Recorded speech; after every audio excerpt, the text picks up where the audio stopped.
এইখানে বদরের যুদ্ধ হয়েছিল।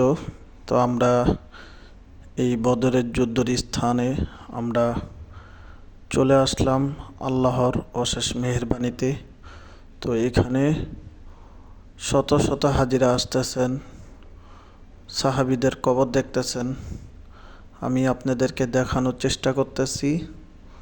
এই যে দেখেন কত মানুষ, ওই যে সাহাবীরা যেখানে শাহিত আছেন তাদের কবর দেখতেছেন, ব্যারিকেড দেওয়া, আপনারা ভালো করে দেখেন। তো এখানে অনেক সাহাবীরাই আছেন, শাহিত আছেন। আমি সেগুলো আপনাদেরকে দেখাবো।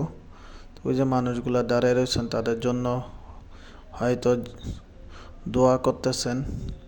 এখানে কি ঘটনা হয়েছিল আমি বিস্তারিত নিয়ে আসবো, এবং এখানে যে সাহাবীরা শাহিত আছেন তাদের কবরগুলো আমি আপনাদেরকে পরবর্তী ভিডিওতে দেখানোর চেষ্টা করব ইনশাআল্লাহ।